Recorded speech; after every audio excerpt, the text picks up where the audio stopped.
Marriage is the foundation of family life, and family life is the basic unit of society.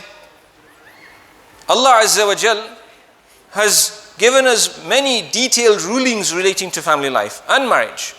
For example, who can we marry and who can we not marry? حُرِّمَتْ عَلَيْكُمْ أُمَّهَاتُكُمْ وَبَنَاتُكُمْ.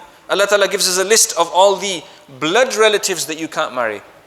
Mothers, daughters, sisters, the wives of your sons, the wives of your fathers if they pass away or divorce, and so on. The list is presented comprehensively. Those who you can never ever marry, they're haram for you. Number one, through blood. Number two, through marriage. There is some relations which become haram. I've just alluded to one example. If you marry somebody, then their parent becomes haram for you permanently. Number three, through radha'a, through breastfeeding. This is why if you have a young child in hospital, you should be careful. Sometimes donor milk is used. In Islam, this establishes a relationship between the mother, the foster mother, and the child. And so, random donors should never be accepted. One should know who the milk is coming from, because the children will become brother and sister.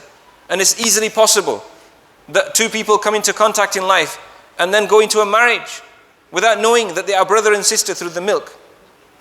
So there are three types of muharramat: through blood, through marriage, and through milk. The fourth category is through faith and iman. It's not permissible to marry someone just from any particular. In Islam, an Islamic marriage is constituted of specific rules relating to belief. Now,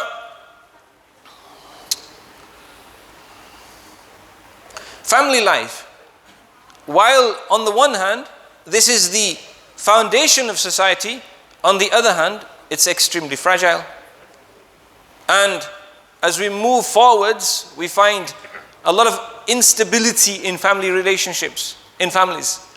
And therefore, it is important, incumbent, for us to check the health of our family life.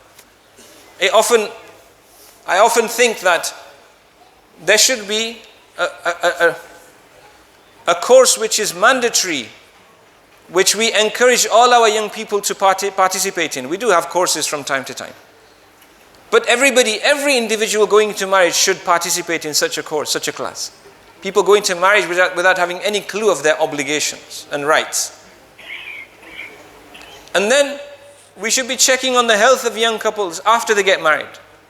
We leave them to their own affairs, and oftentimes, subhanallah, a newlywed couple, the marriage is just days, weeks, months old, and already there are serious complications.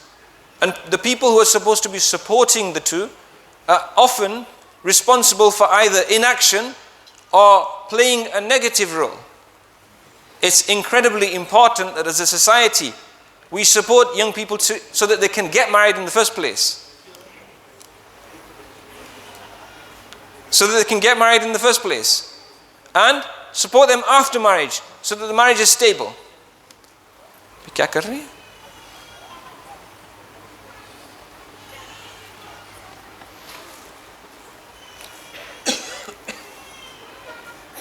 And of course, when there's stable marriage, then this provides a good environment for the new generation, for the young. And so, in the short moments that we have, I'm just going to make a few brief, quick points to reiterate what I've just been saying.